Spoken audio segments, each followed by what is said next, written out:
Hello guys, நான் உங்கள் மகேந்திரா. இப்போ காலேஜ் சைடில் நீங்கள் எக்ஸாம் ஃபீஸ்லாம் பே பண்ணாதவங்க எக்ஸாம் ஃபீஸ் அப்படின்றதெல்லாம் பே பண்ணிகிட்டு இருப்பீங்க.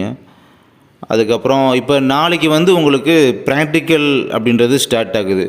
நாளைக்குனா May 4 அன்னைக்கு ப்ராக்டிக்கல் அப்படின்றது ஸ்டார்ட் ஆகுது, உங்களுக்கு தெரிஞ்சிருக்கும். இந்த ப்ராக்டிக்கல் முடிஞ்சு நெக்ஸ்ட்டு தியரி எக்ஸாம் ஸ்டார்ட் பண்ணுவாங்க பார்த்தீங்களா. ஸோ அதுக்கு இடையே உள்ள இன்பிட்வீன் கேப்பில் பார்த்தீங்கன்னா உங்களுக்கு இந்த ப்ரிவ்யூ ஃபார்ம்லாம் கொடுத்து ஸோ அதெல்லாம் செக் பண்ண சொல்லுவாங்க. ஸோ அந்த ப்ராசஸ் அப்படின்றது உங்கள் சைடில் அது போயிட்டு இருக்கும். காலேஜ் சைடில் கொடுத்து அந்த ப்ராசஸ் அப்படின்றது போயிட்டு இருக்கும். அப்போ தியரி எக்ஸாம் எப்போ ஸ்டார்ட் ஆகுதுன்னு பார்த்தீங்கன்னா மோஸ்ட்லி May 18 அப்போ ஸ்டார்ட் ஆகுது. May 18 ஸ்டார்ட் ஆகுது. ஓகே, இப்போ என்ன விஷயம் பார்த்தீங்கன்னா, இப்படி உங்களுக்கு செமஸ்டர் எக்ஸாம் May 18 ஸ்டார்ட் ஆகணும் அப்படின்னா அதுக்கு பிஃபோராகவே ரீவேல்யூஷன் ரிசல்ட், இதுக்கு முன்னால் செமஸ்டர் எக்ஸாமுக்கு அந்த ரீவேல்யூஷன் ரிசல்ட் அப்படின்றது வெயிட் பண்ணிட்டு இருப்பீங்களே, அந்த ரிசல்ட் அப்படின்றத டிக்ளேர் பண்ணிடுவாங்க கண்டிப்பாக. ஏன்னா அடுத்த செமஸ்டர் தியரி எக்ஸாமே May 18 ஆரம்பிக்குதுல. ஸோ அதுக்கு பிஃபோராக உங்களுக்கு ரீவேல்யூஷன் ரிசல்ட்டை கம்பல்சரி பப்ளிஷ் பண்ணிடுவாங்க யூனிவர்சிட்டி சைட்லேருந்து. அதனால் அந்த ரீவால்யூஷன் ரிசல்ட்டை பற்றி யாருமே கேட்டுக்கிட்டு நீங்கள் எதுவும் பேனிக் ஆகிக்கிட்டு இருக்க வேண்டாம். அது வந்துடும் கூடிய சீக்கிரம்.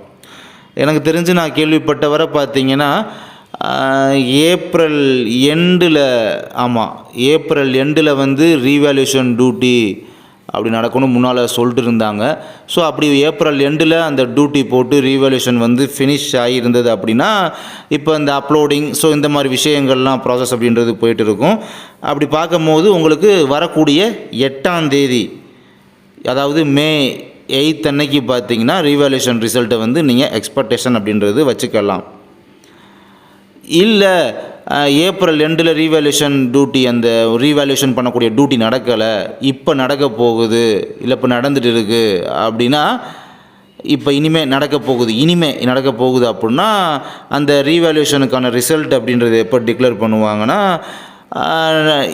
வரக்கூடிய வீக்குக்கு அடுத்த வீக்குன்னு சொல்லும் போது ஒரு 15 ஸோ அந்த டேட்டில் பார்த்தீங்கன்னா ரீவேல்யூஷன் ரிசல்ட்டு பப்ளிஷ் பண்ணுற டேட்டா நீங்கள் ஒரு எக்ஸ்பெக்டேஷன் அப்படின்றது வைக்கலாம். ஆக மொத்தம் இந்த வீடியோ மூலமாக உங்கள்கிட்ட கன்வே பண்ண வர்றது என்ன பார்த்தீங்கன்னா, இப்போ வரக்கூடிய வீக்கு ஃப்ரைடே அன்னைக்கு 8 அப்படி இல்லாட்டி அதை விட்டால் எப்படியும் கம்பல்சரி கண்டிப்பாக அடுத்த வீக்கு ஓகேவா, நெக்ஸ்ட் வீக்கில் 15 அன்னைக்குள்ள கண்டிப்பாக உங்களுக்கு அந்த ரீவேல்யூஷன் ரிசல்ட் அப்படின்றத அண்ணா யூனிவர்சிட்டி அஃபிஷியல் வெப்சைட்டில் டிக்ளேர் பண்ணிவிடுவாங்க. ஸோ இதை பற்றி எதுவும் நீங்கள் பேனிக் ஆகிட்டு இருக்க வேண்டாம். இதை பற்றின எந்த ஒரு அப்டேட்டும் வரலையே அப்படின்ற மாதிரி. அண்ட் ஆல்ரெடி உள்ள அரியர் சப்ஜெக்ட்டு நீங்கள் ரீவேல்யூஷன் அப்ளை பண்ணி இந்த ரீவேல்யூஷன் ரிசல்ட்டுக்கு வெயிட் பண்ணும்போது அந்த பர்டிகுலர் சப்ஜெக்ட்டுக்கும் சேர்த்து தான் இப்போ நீங்கள் எக்ஸாம் ஃபீஸும் சொல்லி கரண்ட் சப்ஜெக்ட் ப்ளஸ் அரியர் சப்ஜெக்டாகவே அதை கன்சிடர் பண்ணி நீங்கள் எக்ஸாம் ஃபீஸ்லாம் பே பண்ணுவீங்க. இன்கேஸ் இந்த ரீவேல்யூஷன் ரிசல்ட்டில் நீங்கள் பாஸ் பண்ணிட்டீங்க அப்படின்னா அதை உங்களுக்கு அந்த பணத்தை அப்படியே உங்களுக்கு ரீஃபண்ட் அப்படின்றது காலேஜ் சைட்லேருந்து பண்ணி வச்சுருவாங்க. ஸோ இந்த மாதிரி ப்ராசஸ் உங்களுக்கு ஆல்ரெடி தெரிஞ்சிருக்கும். பட் இருந்தாலும் ஒரு டைம் இந்த வீடியோ மூலமாக உங்களுக்கு கன்வே பண்ணுறேன்.